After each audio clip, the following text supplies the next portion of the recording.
Dalam kondisi krisis, utang itu menjadi bebannya luar biasa. Tapi yang ingin saya katakan begini ya, pendekatan daripada restrukturisasi untuk pembenahan BUMN ini tidak bisa sepenggal-sepenggal. Tidak bisa misalnya kita hanya melihat kondisi keuangannya, manajemennya bagaimana. Tapi yang lebih penting, lihat prospek bisnisnya. Saya tadi memberi contoh, kenapa di tahun 98 Garuda yang sudah bangkrut, untung ruginya 1,6 miliar dolar, sudah negatif equity-nya. Kok kita bisa turn around?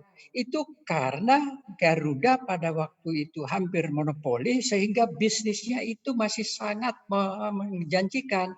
Sehingga dengan demikian setelah direstruktur manajemennya, di struktur kapitalnya, maka dia bisa hidup kembali. Nah, yang ingin saya katakan di sini adalah bahwa jangan kalau kita mau pembenahan hanya melihat utangnya saja, tidak. Saya kira yang dikemukakan oleh Menteri Erick Thohir itu sebenarnya benar sekali, yaitu BUMN, kau kembali kepada core bisnis kau, jangan kemana-mana.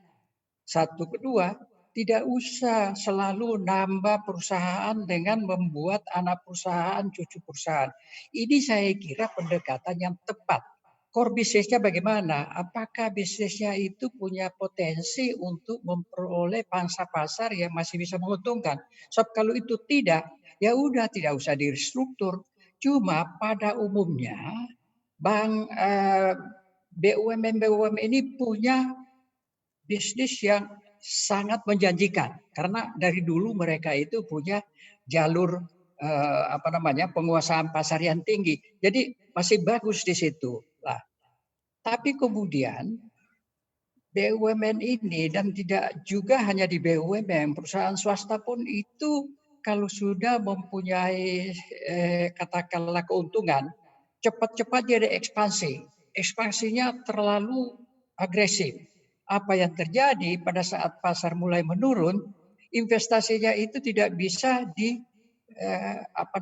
ditanggulangi lagi, tidak bisa diservis lagi karena tingginya utang. Nah, itu yang Anda katakan tadi. Jadi utang ini memang masalah kalau tidak betul-betul diprediksi dan dihitung sampai seberapa besar utang yang dibutuhkan untuk bisa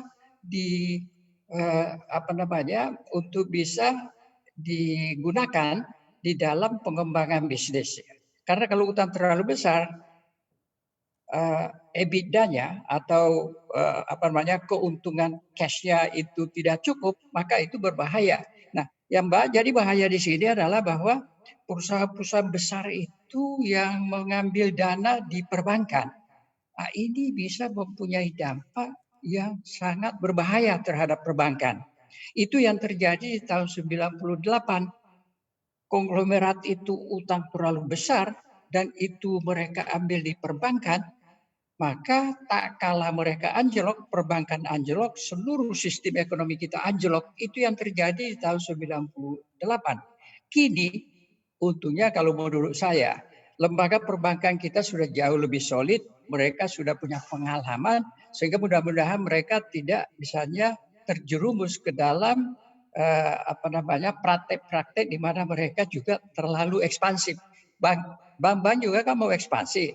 Jadi ngasih kredit itu ya pertumbuhan di perbankan itu. Ya sekarang mesti harus hati-hati dan plat merah ini kan ada di situ semua, di industri, di perdagangan, di perkebunan, di perbankan khususnya.